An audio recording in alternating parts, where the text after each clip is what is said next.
எத்தனை பெரிய மனிதனுக்கு எத்தனை சிறிய மனம் இருக்கு.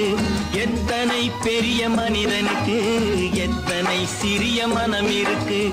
எத்தனை சிறிய பறவைக்கு எத்தனை சிறிய பறவைக்கு எத்தனை பெரிய அறிவிருக்கு. எத்தனை பெரிய மனிதனுக்கு எத்தனை சிறிய மனம் இருக்கு.